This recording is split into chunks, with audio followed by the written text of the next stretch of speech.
오늘은 성신을 아는 지식 22번째, 성령의 은사 7번째, 꿈에 관해서 함께 은혜를 나누고자 합니다. 오늘 읽은 본문의 내용은 굉장히 우리에게 큰 인사이트를 줍니다. 본문의 바벨론 왕 느부갓네살 왕이 꿈을 꿨어요. 우상을 봤는데 상반신은 금이고 그 다음 은, 노, 철, 진흙과 철이 섞여 있는 큰 우상을 본 거예요. 이게 무슨 뜻인가? 근데 갑자기 돌이 나타나서 그걸 때리니까 그게 다 무너지고, 그리고 그 돌은 태산처럼 많아지면서 온 세계에 가득하게 되었다. 깼습니다. 그래서 이게 무슨 뜻인가 도대체 전혀 감이 안 옵니다. 그래서 어떻게 했을까요? 여러분은 어떻게 할까요? 꿈 잘 해몽하는 사람 데리고 와라 이렇게 하겠죠. 근데 바벨론 왕 정도 되니까 제국의 패권을 가지고 있는 왕이니까 이 사람 보통 사람이 아니에요. 그러면서 이 꿈과 관련돼 있는, 당시에는 박사라고도 하고 점성술가라고도 하고 우리식으로 말하면 당시에는 과학과 철학, 종교가 혼합되어 있기 때문에 그 모든 것들이 다 함께 그렇게 됩니다. 그래서 지혜자라고도 표현할 수도 있는 것이죠. 그래서 그 사람들을 이렇게 불러다가 얘기를 하는 겁니다. 내가 꾼 꿈을 니네가 말해봐라. 그리고 그걸 해석해라. 만약에 내가 꾼 꿈을 너희가 맞히지 못하면 너희들은 거짓말하는 거 아니냐, 능력이 아예 없는 것 아니냐. 그러니까 내가 꾼 꿈도 너희가 맞추고, 그리고 그 꿈에 대한 해석도 해라. 여러분에게 만약 그렇게 했다면 어떻게 될까요? 황당하겠죠. 그래서 본문 12절에 그들이 이렇게 얘기합니다. 왕께서 물으신 것은 어려운 일이라 육체와 함께 살지 아니하는 신들 외에는 왕 앞에 그것을 보일 자가 없습니다. 이거는 신들이나 아는 것이지 당신 꿈꾼 거를 내가 어떻게 다 압니까? 말을 해 주십시오. 그러면 저희가 해석해 주겠습니다. 그랬더니 너희들 내가 얘기해 주면 니네가 마음대로 꾸며낼 수도 있는 거 아니냐.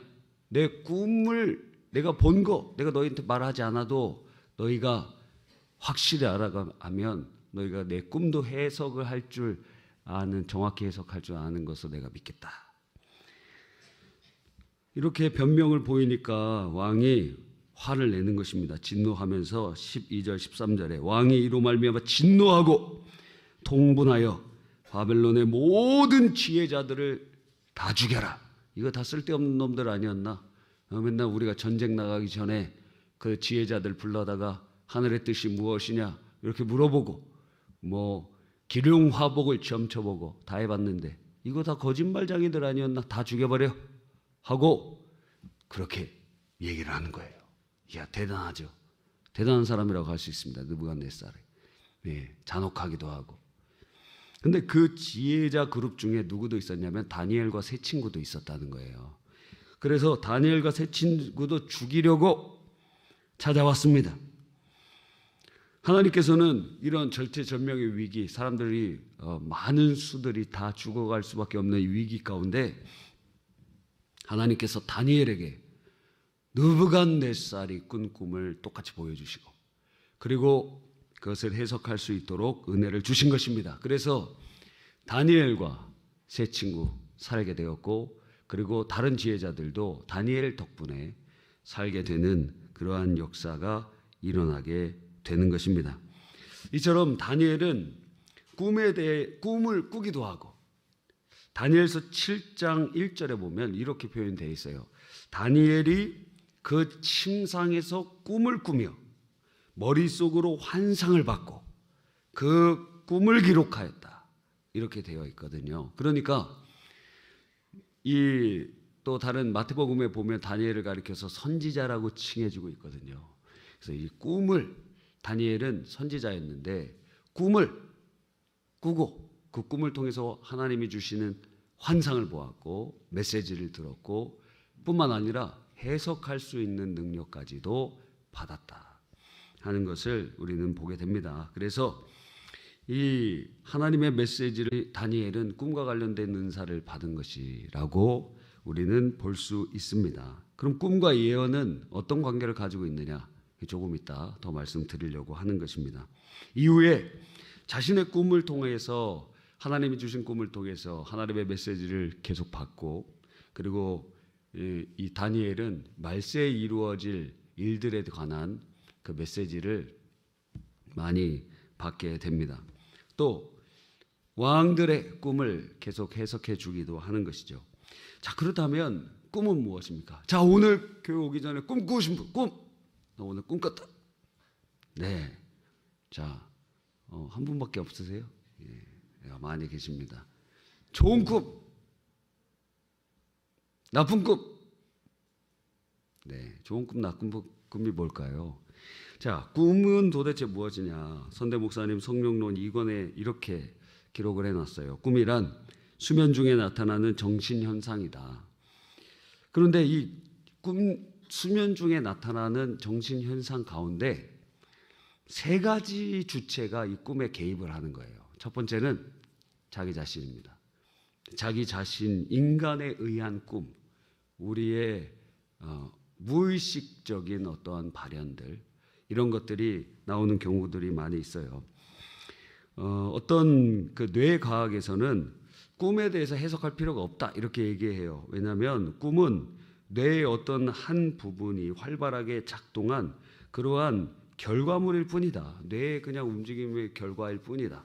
이렇게 얘기를 합니다.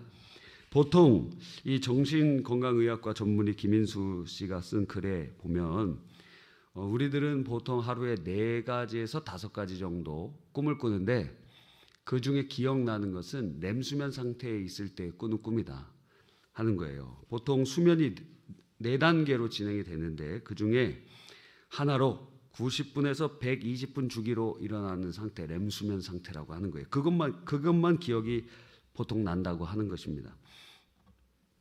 이에 관해서 이제 정신분석학에서는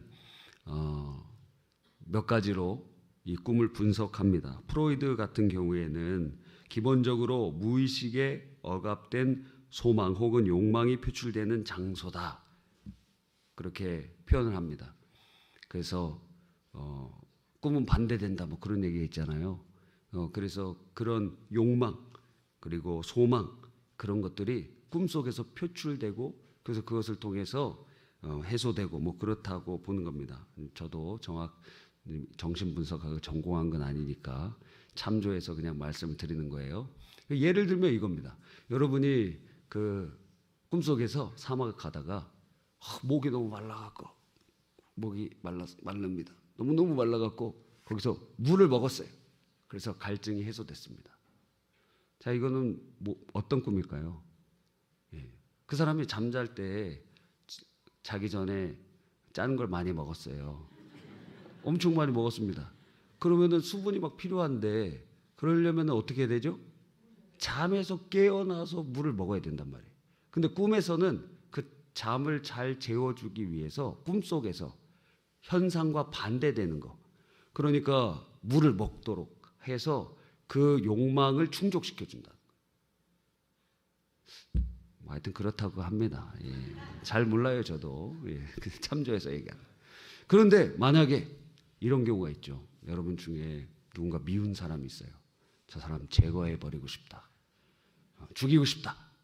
그런 마음속에 그런 마음 품으면 안 되지만 여러분 중에는 없겠지만 그런 분노의 마음을 가지고 있습니다. 그러면 이것을 꿈에서 해소해 줄 것 아닙니까? 그러면 여러분이 어떠한 살인자가 되거나 어떠한 그런 일들이 일어날 것 아니에요? 근데 정신세계 안에서는 그러한 것이 노골적으로 발현되지 않도록 그 어떠한 장치가 있다고 프로이드는 믿었다 그래요. 저도 잘 모른다 그랬어요. 그냥 책에서 들으시기 바랍니다. 그래서 그거를 그렇게 우리의 그런 분노를 전환시켜주고 해소시켜주려면 그대로 나타나야 되는데 마치 공포영화처럼 우리가 어떠한 그런 행위들을 막 하고 해야 되는데 그러한 것을 노골적으로 나타나지 않도록 그것을 바꾼다는 거예요. 꿈속에서. 다른 걸로 바꿔놓는다는 거예요. 그래서 그 바꿔놓는 것을 분석을 해야 되고 그 배경에 있는 본질을 발견해야 된다. 이렇게 주장을 하는 거예요. 근데 융이라는 사람은 이제 분석 심리학을 이제 만든 사람이라고 합니다. 근데 이 융은 꿈은 욕망을 감추려는 것이 아니라 무의식적인 정신의 고유한 의도를 가능한 자아의식에 알리기 위하여 형상화한다. 그러니까 우리 안에 의식적인 세계에서 깨닫지 못하고 있는데 무의식적인 상황에서는 올바른 방향이라고 혹은 자아실현의 방향이라고 우리 무의식이 느끼고 있는 방향의 메시지를 주기 위하여 꿈을 통해서 우리에게 알려주고 그래서 의식이 그것을 깨달아 반응할 수 있도록 도와준다고 하는 것입니다.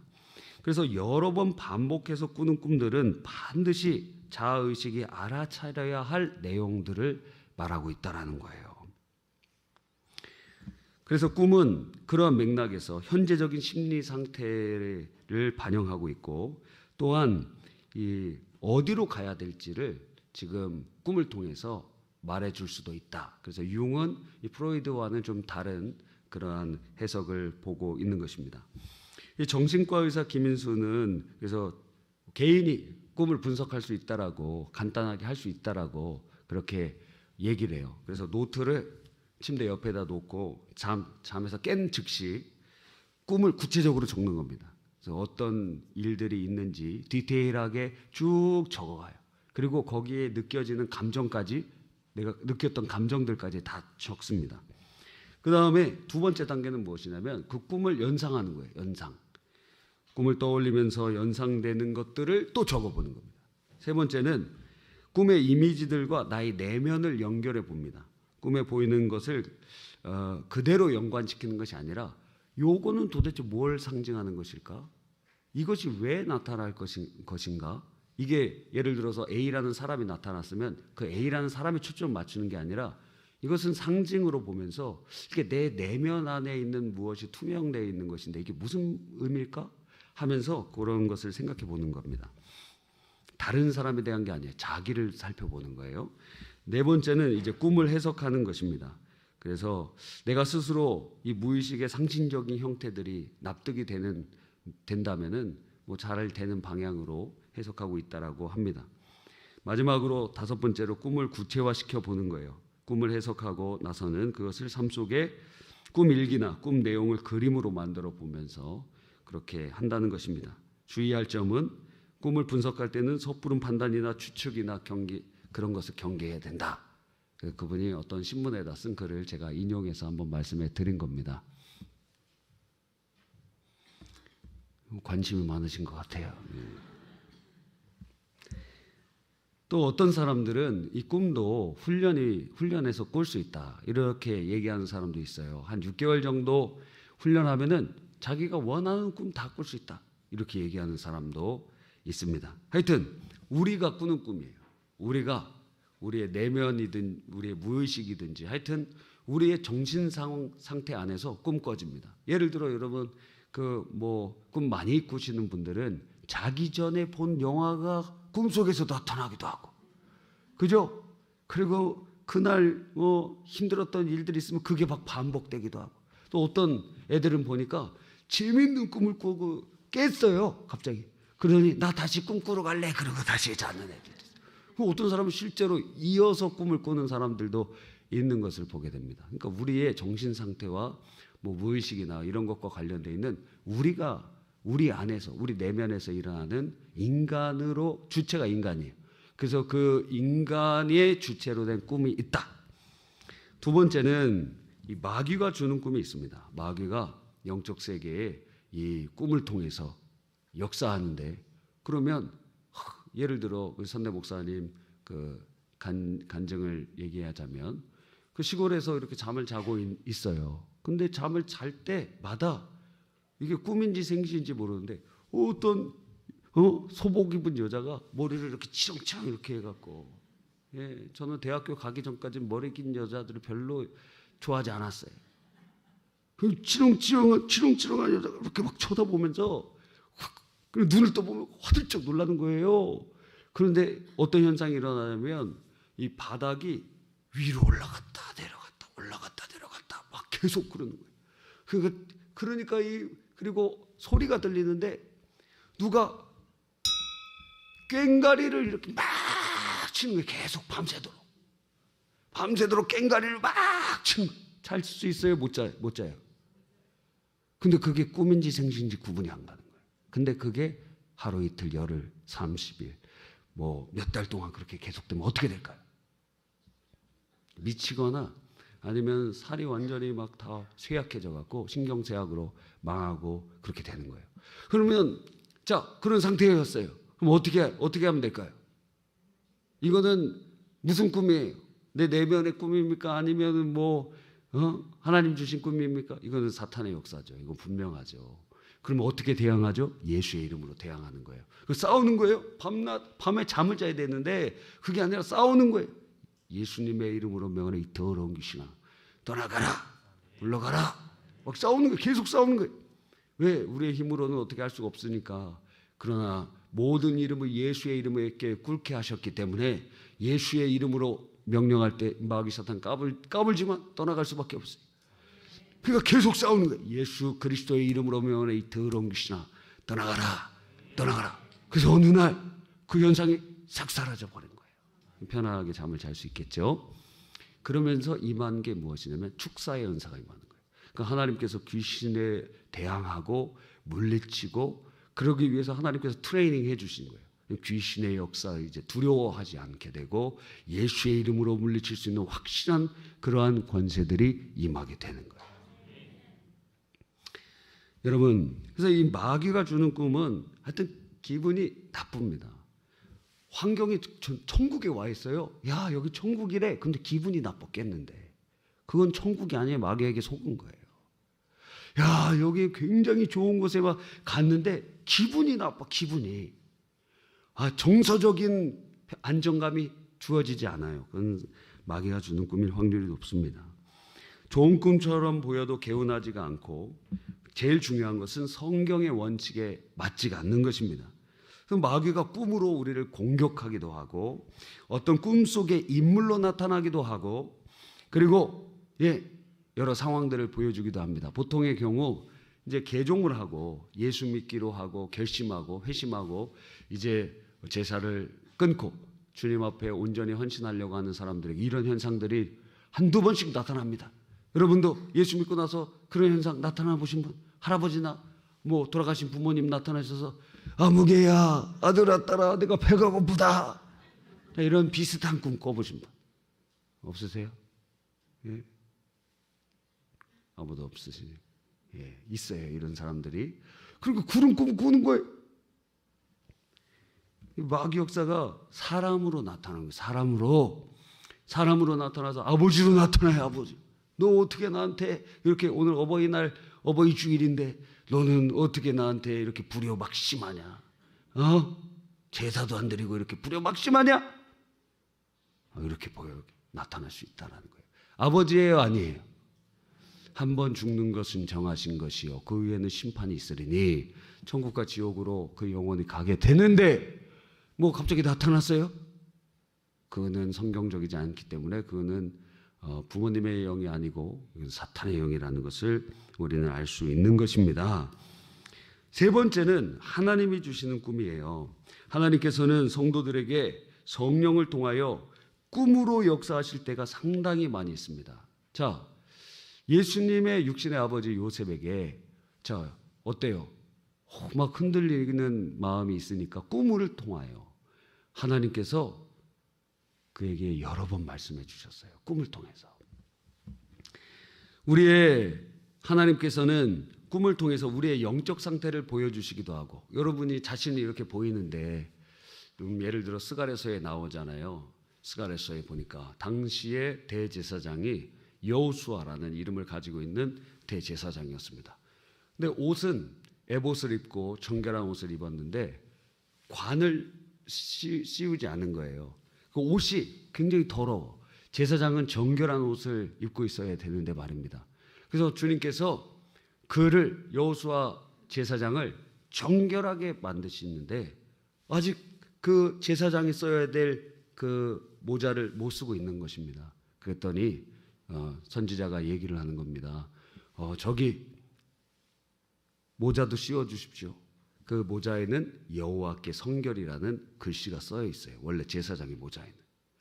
그렇게 어떠한 나의 상태를 보여주기도 합니다. 여러분이 보이는데 꿈속에 이렇게 깨끗한 옷을 입었는데 뒤돌아보니까 등이 확 열려 있어요. 무슨 꿈일까요? 뭐 다 깨끗한데 바지는 안 입고 있어. 바지를. 뭔가 문제가 있다는 것을 의미하겠죠. 그래서 우리의 영적인 상태를 보여주기도 한다. 또 이 꿈을 통해서 은혜를 주시기도 하고 또 꿈을 통해서 경고하시기도 합니다. 경고해요. 꿈을 통해서. 예. 그리고 하나님께서 지도하시기도 합니다. 이제 바울 사도가 아시아로 전도하려고 하니까 꿈 중에 마케도니아 사람이 나와서 우리에게 와서 우리를 도우라 이렇게 얘기해요. 그래서 마케도니아 선교를 가게 되는 것이에요.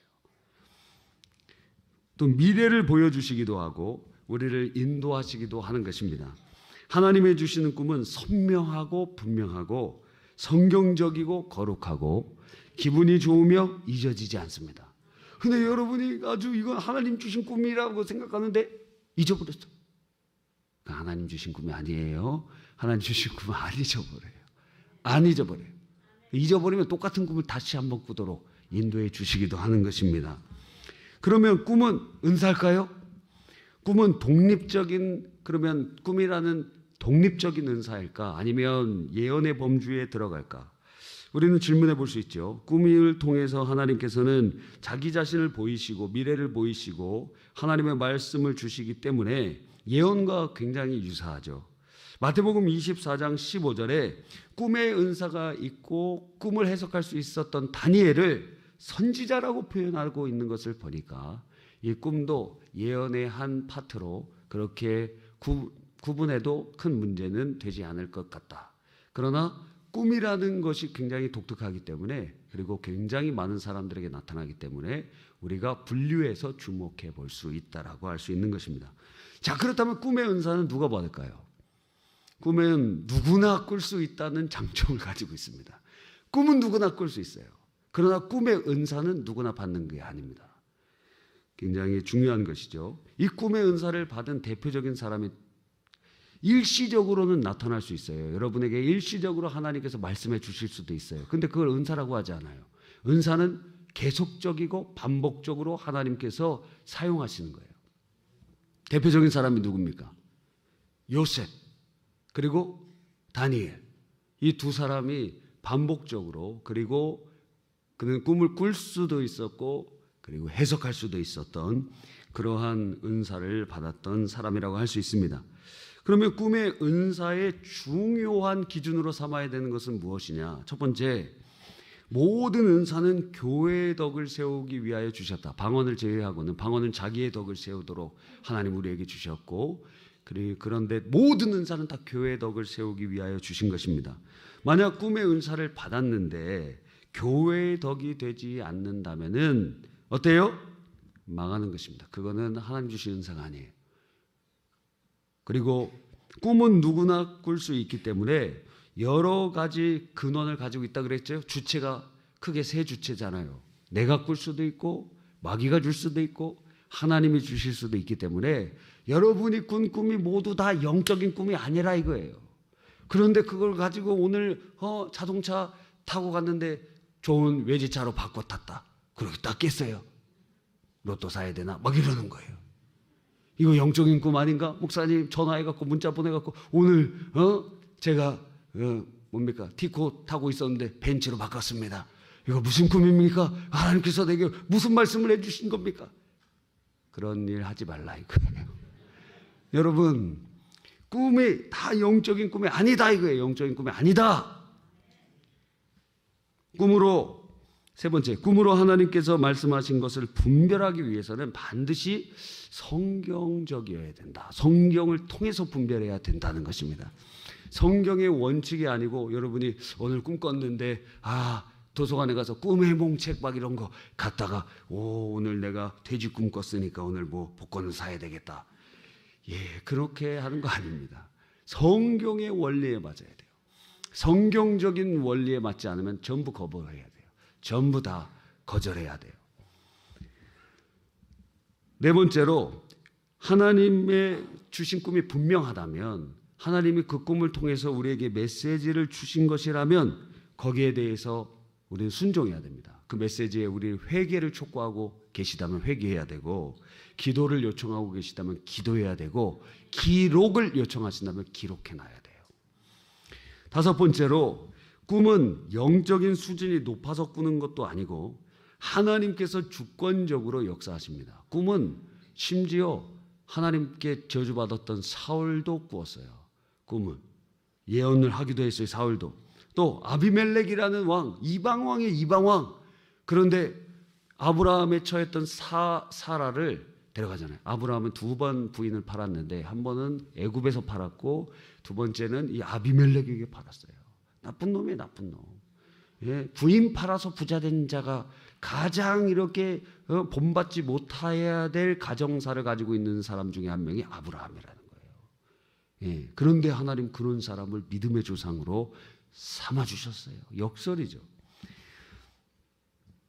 그래서 그 아비멜렉이 아브라함의 처 사라를 데려갔는데 꿈 중에 아비멜렉을 하나님께서 만나셔서 아주 무섭게 책망하시는 거예요. 아비멜렉이 무슨 기도하는 사람이었어요? 전혀 1%도 기도 안 한 사람이었어요. 근데 하나님께서 주권적으로 그에게 꿈을 보여주시기도 하셨고 말씀하셨어요. 뿐만 아니라 느부갓네살 왕, 제국의 왕, 우상 숭배자예요. 자기 신상을 만들기도 하는 자에게 하나님께서 메시지를 꿈으로 주셨어요. 또 빌라도 총통의 아내가 마태복음 27장 18절로 19절에 전혀 예수님 믿는 사람이 아닌데 꿈 중에 이 예수님과 관련된 꿈을 꾼 거예요. 예수님이 이제 십자가에 못 박혀 돌아가실 때가 됐는데 말입니다. 그래서 빌라도에게 와서 내가 이 사람으로 인하여 꿈속에서 굉장히 힘들었다. 거기에 관여하지 말라 얘기하는 거예요. 전혀 그 사람의 신앙이 없었지만 하나님께서 꿈을 통해서 메시지를 주시기도 하는 것입니다. 이것을 보면은 꿈이라는 것은 하나님께서 직접 메시지를 주실지라도 영적인 수준이 높고 낮음에 따라 있지 않고 하나님께서 주고 싶으신 분에게 그 꿈으로 말씀하시고 역사하신다는 거예요. 그러나 그것이 고정적이고 반복적이고 계속되는 은사적으로 나타나는 자들은 이제 거룩한 삶을 살고 주님과 교제하는 사람이 되어야 될 것입니다. 여섯 번째로, 꿈을 함부로 말하는 것은 본인에게 화가 될 수 있습니다. 대표적인 사람이 누구였습니까? 요셉이었어요. 요셉이 자기 꿈꾼 거 형제들에게 말하다가 죽을 뻔했어요. 결국에는 구덩이에 던져져서 죽이려고 그랬는데 죽이지 말고 팔아버리자. 그래서 팔아서 애굽의 종이 된 것입니다. 그러니까 여러분이 꿈꿨다고 그거 진짜 하나님이 주신 꿈이라도 함부로 얘기했다가 죽을 수도 있어요. 감옥에 갈 수도 있어요. 오해를 받을 수도 있어요. 공격당할 수도 있어요. 어려움을 당할 수도 있다는 거예요. 함부로 얘기하면 안 돼요. 그냥 하나님 앞에 예언과 동일하게 이거 말해야 됩니까? 말아야 됩니까? 하나님 이거 하나님의 뜻이 분명한데 이것을 어떻게 해야 됩니까? 왜? 말할 수 있는 권리까지 여러분에게 주신 일이 없기 때문에 그것을 허락을 받아야 돼요. 하나님 앞에. 마지막 일곱 번째로, 꿈의 은사가 임한 사람은 은사를 귀히 여기고 거룩한 삶을 살아야 돼요. 왜냐하면 거룩한 삶을 살지 않고 성령의 충만한 삶을 살지 않으면 꿈속에 사탄이 하나님을 위장하여 여러분에게 역사하기 시작하기 때문에 그래요. 그러면 귀신과 교제하는 자가 되어버려요. 나는 영적인 사람이네 하는데 귀신과 교제하는 자가 되는 것입니다. 그러니까 거룩한 삶을 살고 주님이 주신 그 꿈을 통해 주신 메시지를 붙잡고 기도하고 교회의 덕을 세우기 위하여 또 교회의 질서를 위해서 담임 목회자의 지도 안에서 쓰임 받아야 되는 것입니다. 그래서 오늘 꿈에 대해서 함께 말씀을 드렸습니다. 여러분, 하나님이 주시는 은사가 여러 가지 방편으로 역사하는데 관심 있는 분은 초롱초롱하신데 관심이 없는 분들은 지금 막 쓰러져서 좀 이따 찬송을 다시 일어나를 불러야 될 것 같습니다. 기도하겠습니다.